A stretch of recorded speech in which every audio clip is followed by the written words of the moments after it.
গতকালকে 5টার সময় যুদ্ধবিরতি যেখানে শেষ হয়েছিল, 1 ঘন্টা 20 মিনিটের মধ্যে সেই যুদ্ধবিরতি ভঙ্গ হয়। যেখানে শেষ হয়েছিল ভারতবর্ষ ঠিক সেখান থেকেই পাল্টা মার শুরু করলো। সারা রাত ধরে চলেছে মার। মানে এরকম মার বহুদিন পৃথিবী দেখেনি। ঝাঁকে ঝাঁকে সমস্ত ড্রোন মারা হয়েছে, তার সঙ্গে সঙ্গে যুদ্ধ বিমান ঝাঁকে ঝাঁকে, স্কোয়াড্রন গিয়ে সমস্ত সেনা ছাউনি, সেনা দপ্তর, সমস্ত ISI ভবন, তারপর মূল যে ভবনগুলো, এই গোয়েন্দা যেগুলো মূল ভবন ছিল সেইগুলো, এবং বিশেষ করে সার্গোদা যেখানে পরমাণু লোকানো রয়েছে, সেই সার্গোদার এয়ার ডিফেন্স সিস্টেম থেকে আরম্ভ করে তার সমস্ত কিছু ভেঙে একদম তছনছ করে দিয়েছে। এখন পাকিস্তান যদি চিন্তাও করে যায় পরমাণু মারবো, তাহলে পরমাণু মারার মতো ভারত আর সেই ক্ষমতা রাখেনি। এক রাত্রিরে পুরো ধ্বংসলীলা চালিয়েছে ভারত। এই ধ্বংসলীলা যদি আরো চালাতে থাকে, এবং চালাবে ভারত। এবার তো আমি বলেছি ভারত আর পাকিস্তান রাষ্ট্র বলে কোনো অস্তিত্ব রাখবে না। মারের মার পাল্টা মার হচ্ছে। এবার ত্রাহি মধুসূদন রব উঠে গিয়েছে।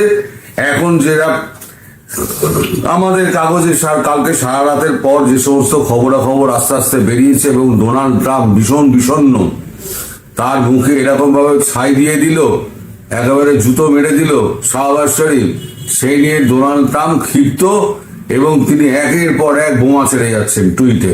আমি দেখাচ্ছি সেগুলো, প্রচুর টুইট করেছেন। আমি তার থেকে 3-4টে টুইট আপনাদের দেখাচ্ছি। অত টুইট দেখালে পরে ভিডিও একবারে লম্বা হয়ে যাবে। আমি মোটামুটি বলে দেবো যেটা উনি টুইট বলতে চেয়েছেন। আনন্দবাজার পত্রিকা লিখছে, বিরতির পরও গোলা, রাতভর চেষ্টায় শান্তি ভাঙল মুনিরের সেনা। এই জঙ্গি হানাকে যুদ্ধ হিসেবে দেখছে দিল্লি। প্রথমে তো বলছিল যে আমরা জঙ্গি করছি, মারছি, এখন বলছে যে আমরা এটাকে যুদ্ধ হিসেবে দেখছি। কারণ ইন্ডিয়া বলেই দিয়েছিল এরপরে যদি কোনো রকম মিস অ্যাডভেঞ্চার হয়, তার পরে ভারত এখন সরাসরি তাকে যুদ্ধ হিসেবে ধরে নেবে এবং সেইভাবেই ট্রিট করবে। তারপর যেটা বেরিয়েছে সেটা হচ্ছে রাতভর হামলা, পাল্টা পাক সেনার বহু ঘাঁটি ধ্বংস। যেটা বললাম একদম শেষ করে দিয়েছে। তার একটা তালিকাও আবার ডোনাল্ড ট্রাম্প জুড়ে দিয়েছে, আমি সেটা আপনাদের দেখাবো। মঙ্গল থেকে শনি, দুই পক্ষে খতিয়ান। ভারতও তার কিছু ক্ষতি হয়েছে, ভারত স্বীকার করেছে তার কিছু ক্ষতি হয়েছে। কি কি ক্ষতি হয়েছে আমি সেটা আপনাদেরকে বলে দিচ্ছি, এখানে তুলেও দিলাম আর আপনাদের বলেও দিচ্ছি আমি। আচ্ছা, কি কি ক্ষতি হয়েছে ভারতের অভিযানে, কি কি ক্ষতি হয়েছে সেটা আগে বলছি। পাকিস্তান মূল ভূখণ্ডের ভেতরে প্রবেশ করে হামলা, ধ্বংস, 9টি জঙ্গি শিবির হামলা করে গুড়িয়ে দেওয়া হল লস্করে তৈবার সদর দপ্তর, মুরদিকে জৈশ মোহাম্মদের সদর দপ্তর, বাহালপুরের মার্কাজ শিবিরটিও, লাহোরে থাকা চীনের তৈরি HQ-9 আকাশ প্রতিরোধ ব্যবস্থা ধ্বংস, এয়ার ডিফেন্স সিস্টেম, করাচি রাওয়ালপিন্ডির সামরিক ঘাঁটি নিশানা করে আঘাত। যেটা বললাম যত ছিল, রাওয়ালপিন্ডি হচ্ছে আপনার ওই সেনা দপ্তর, GHQ ওই সেনা দপ্তর, ওখানেই আছে ISI দপ্তর, ওখানেই আছে মুনিরের অফিস। ওটাকে পুরো একদম মাটির সঙ্গে মিশিয়ে দিয়েছে। 14টা মিসাইল মেরেছে ওখানে, 14টা। ওই একটা এতে রাওয়ালপিন্ডি আর এতে আপনার করাচিতে 14টা করে মিসাইল মেরেছে। আচ্ছা, পাকিস্তানের রফিকি, মুরিদকে সারগোদা, যেটাই বললাম, মুরিদকে সারগোদা, চাকনালা, রামিয়ার খান, সুকুরের সামরিক ঘাঁটি লক্ষ্য করে পাল্টা হানা, স্কার্দু, জাফরাবাদ, ভেলোরি বিমান ঘাঁটির এয়ার ডিফেন্স সিস্টেম ব্যবস্থা, রেডার পরিকাঠামো ধ্বংস, নিয়ন্ত্রণ রেখার একাধিক বাংকার ধ্বংস, নিয়ন্ত্রণ রেখা পাকিস্তানের কমান্ড অ্যান্ড কন্ট্রোল সামরিক পরিকাঠামো সেনার ক্ষয়ক্ষতি, ওই এলাকায় পাক সেনার আক্রমণ ও প্রতিরক্ষা ক্ষমতা নষ্ট করে দিতে সক্ষম হয়েছে ভারত। মানে ওখান থেকে আর কোনো রকম আক্রমণও করতে পারবে না, সমস্ত ব্যবস্থাকে ধ্বংস করে দিয়েছে, সমস্ত বাংকার গুলোকে শেষ করে দিয়েছে, পোস্ট গুলোকে শেষ করে দিয়েছে, একেবারে বোমা মেরে ঘুরিয়ে দিয়েছে একেবারে। পাকিস্তানের সামরিক শক্তি সম্পর্কে ধারণা, পাকিস্তান, চীন এবং তুরস্ক থেকে সামরিক সরঞ্জাম কিনেছে, সেগুলি গুণগত মান সম্পর্কে ধারণা করা হচ্ছে অত্যন্ত খারাপ। পাকিস্তান কি ক্ষয়ক্ষতি করেছে এবার সেইটা বলছি। উত্তর পশ্চিম ভারতের 15টি শহরকে লক্ষ্য করে ক্ষেপণাস্ত্র হামলা পাকিস্তানের নিশানায় ছিল অবন্তিপুরা, শ্রীনগর, জম্মু, পাঠানকোট, অমৃতসর, কাপুরথালা, জলন্ধর, লুধিয়ানা, আহমদপুর, ভাটিন্ডা, চণ্ডীগড়, নাল, ফলদি, উত্তরলাই এবং ভুজ। কুপওয়ারার উড়ি, পুঞ্চ, রাজৌরি সেক্টরের জনবসতি লক্ষ্য করে হামলায় বৃহস্পতিবার রাতে মারা গিয়েছেন 16 জন, ধ্বংস একাধিক বাড়ি। উধমপুর, পাঠানকোট, আদমপুর, ভাটিন্ডা, ভুজের সেনা ছাউনিতে পাক হামলা, ক্ষয়ক্ষতি হওয়ার কথা স্বীকার ভারতীয় সেনার। ড্রোন হামলার মাধ্যমে পশ্চিম সীমান্তের ভারতীয় রেডারের অবস্থান সম্পর্কে তথ্য সংগ্রহ করছে। এই হলো আপনার দুপক্ষের ক্ষয়ক্ষতি। ভারতের সিভিলিয়ান মারা গেছে এবং 2 জন সৈন্য মারা গেছেন, শহীদ হয়েছেন, সে খবর কিন্তু ভারত স্বীকার করেছে। এবার এই যে হামলা হলো, এই হামলায় কতজন নিহত হয়েছে তার একটা খতিয়ান দেখুন, এখানে দেওয়া হয়েছে কতজন নিহত হয়েছে। এখনো পর্যন্ত পুরো ছাপা হয়নি, এগুলোকেই ভারতবর্ষ চাইছিল যে আমাদের হাতে তুলে দাও, সেগুলোকে ভারতবর্ষ শেষ করে দিয়েছে। মুদাস্সার খাতিয়ার খাস ওরফে মুদাস্সার আবু জিদ্দাল লস্করে তৈবার জঙ্গি মুরিদকের মার্কাজ তৈবার দায়িত্বে কবরস্থ করার সময় পাক বাহিনীর গার্ড আপনার, মানে ভাবুন যে একটা জঙ্গি, তাকে যখন কবর দেওয়া হচ্ছে সেখানে গার্ড আপনার দেওয়া হচ্ছে, তাহলে একে জঙ্গি রাষ্ট্র ছাড়া আর কি বলবেন। পাক সেনাপ্রধান আসিম মুনির ও পাক পাঞ্জাবের মুখ্যমন্ত্রী তথা প্রধানমন্ত্রী শাহবাজ শরীফের মেয়ে মারিয়াম নওয়াজের পক্ষ থেকেও মালা দেওয়া হয়েছে।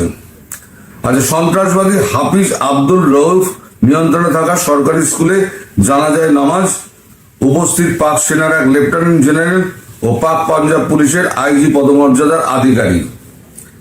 হাফিজ মোহাম্মদ জামিল জৈশে মোহাম্মদের জঙ্গি, আন্তর্জাতিক সন্ত্রাসবাদী মাসুদ আজহারের বড় শালক, ভাওয়ালপুর মার্কাজ সুবান আল্লাহ শহীদ সদর দপ্তরের ভারপ্রাপ্ত, যে সুবান আল্লাহ মসজিদ যেটা ভেঙে উড়িয়ে দিয়েছিল। যুবকদের জঙ্গি পার দেওয়া এবং জৈশের জন্য অর্থ সংগ্রহের সঙ্গে যুক্ত ছিল সে। মোহাম্মদ ইউসুফ আজহার ওরফে উস্তাদজি মোহাম্মদ সেলিম ঘোষি সাহাব, জৈশে মোহাম্মদ জঙ্গি মাসুদ আজহারের আত্মীয়, অস্ত্র পরিচালনায় প্রশিক্ষণ দেয়, ভারতের জম্মু কাশ্মীরে বিভিন্ন সন্ত্রাসবাদী হামলার সঙ্গে যুক্ত, কান্দাহার বিমান অপহরণের সঙ্গে যুক্ত। এই সমস্ত লিস্ট মারার পাশাপাশি সমস্ত লিস্ট ডোনাল্ড ট্রাম্পের কাছে পাঠিয়ে দেওয়া হয়েছে যে আপনি এদের জন্য শান্তি চুক্তি করতে বলছিলেন না, তা শান্তি চুক্তিতে আমরা মেনেছিলাম। খোদ সেনাপ্রধান সেই তো একজন জঙ্গি, মোল্লা মুনির, আসিম মুনিরকে বলে মোল্লা মুনির। ট্রাম্প জুতো খাওয়ার পর ট্রাম্পের এখন শিক্ষা হয়েছে।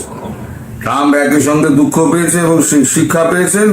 ট্রাম্প লিখছেন, Pakistan grabbed 1 million from the IMF and ditched the ceasefire right after. উনি আর একটা পোস্টে লিখেছেন যে হামাস যেটা করেছিল ইসরায়েলের সঙ্গে সে একই কাণ্ড করলো পাকিস্তান। আগে 1 বিলিয়ন পকেটস্থ করে নিল, পকেটস্থ করে নিয়ে তারপরেতে একবারে দিগবাজি। ট্রাম্পের মুখটা পুড়লো। ট্রাম্প আর পত্রিকায় আসবেন? কোনোদিনও আসবেন না। এর ইম্প্যাক্ট কিন্তু বাংলাদেশে কিরম ভাবে পড়বে সেটা আমি সন্ধ্যেবেলার ভিডিওতে পড়বো। খুব তো আওয়ামী লীগ নিষিদ্ধকরণ হচ্ছে, তো আওয়ামী লীগ নিষিদ্ধকরণ নিয়ে নিশ্চিন্ত থাকুন, আপনারা কোনো মন খারাপ করবেন না। আমি সে বিকেলে আওয়ামী লীগ নিয়ে খবর করব। তখন বলে দেবো যে আওয়ামী লীগ নিষিদ্ধকরণ করে ওর পেছনে কতটা বাঁশ যাবে। আচ্ছা, ডোনাল্ড ট্রাম্প পরেরটাই লিখছেন, after Trump ceasefire post, Pakistani PM Shahbaz Sharif is out here claiming victory over India, saying we have won. This is a victory.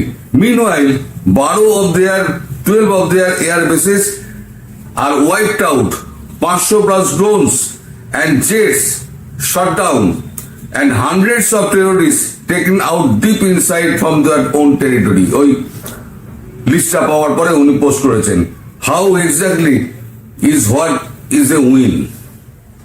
Here the update list of Pakistani Air Force bases reportedly hit by India.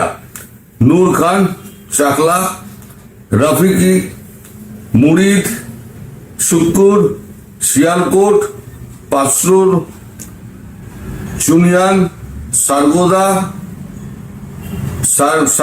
Skardu, Bolari. এই সেই স্কার্দু এয়ারবেসে নিয়ে গিয়ে সমস্ত প্লেনগুলোকে রেখে দিয়েছিল পাহাড়ের পেছনে। আমি বলেছিলাম স্কার্দুর আগে অব্দি ড্রোন মেরে বলেছে ওই অব্দি আমরা পৌঁছতে পারি, কিন্তু তাতেও শোনেনি। এইবার স্কার্দু এয়ারবেসে মেরে 17টা প্লেন যেখানে রেখে দিয়েছিল 17টা প্লেন ধ্বংস করে দিয়েছে। মানে আকাশে ওড়ার মতো কোনো কিছু আর রাখিনি, সব শেষ। এইবার যে বিল্ডিং গুলো আছে মেন নওয়াজ শরীফের বাসভবনের 100 মিটারের মধ্যে বোমা ফেলেছে, সেটা ঘটেছিল শুক্রবার দিন রাতে।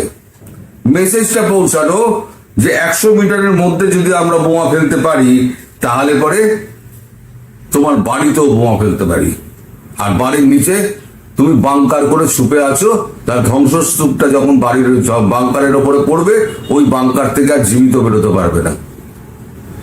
এই মেসেজটা কিন্তু ভারতবর্ষ পৌঁছে দিয়েছিল, কিন্তু কুত্তার লেজ সিধে হবে না। ভারতবর্ষ একদম অন্তিম নির্ণয় নিয়েছে, আর পেছু হটবে না। এই পাকিস্তান বলে রাষ্ট্র গাজার মতো করে ছেড়ে দেবে। ওই রাষ্ট্র বলে আর কিছু থাকবে না। পাকিস্তান নামটা থাকবে, হয়তো একটা ভূখণ্ড হয়তো থাকবে, কিন্তু সেটা আর রাষ্ট্র বলে পরিচয় পাবে না। এই হচ্ছে বর্তমান পরিস্থিতি। তাহলে এই যে ট্রাম্পের মুখ যে পুড়লো, এরপরে ট্রাম্প কি আর কোনো ব্যাপারে পাকিস্তানের কোনো ব্যাপারে আর নাক গলাবেন? বা বিদেশি ভারত যে সমস্ত রাষ্ট্রের ব্যাপারে যখন অ্যাকশন নেবে ট্রাম্প আর নাক গলাবেন? পাকিস্তানকে দেখে উনি চিনে নিয়েছেন যে এশিয়ান কান্ট্রির টেরোরিস্ট দেশগুলোর কি হাল। সে ইরান বলুন, সে পাকিস্তান বলুন, সে বাংলাদেশ বলুন, সব হচ্ছে এক পাল্লায় রয়েছে। এবার আওয়ামী লীগকে যে নিষিদ্ধকরণ করছে না, নিষিদ্ধকরণ করতে দিন, বরং সেটা ভালো হয়েছে। কি ভালো হয়েছে না হয়েছে আমি সন্ধ্যেবেলার ভিডিওতে আমি বলবো, যে আওয়ামী লীগকে নিষিদ্ধ করে একেবারে বলির পাঁটা তো আগে ছিল, এবারে একেবারে কপালে তিলক পড়ে গেল। যে ওই পাঁটা বলি দেওয়ার আগে যে তিলকটা দেয় না, ওই তিলকটা আমাদের ইউনুস চা তার কপালে পড়ে গেছে। এবার শুধু বলিটা হবে, এইখানে শেষ হবে, ওখানে বলিটা শুরু হবে। আমার কথা মিলিয়ে নেবেন, এখানে শেষ হবে, ওখানে শুরু হবে, ওখানে তখন পাল্লে পাল্লে হবে, পাল্লে পাল্লে।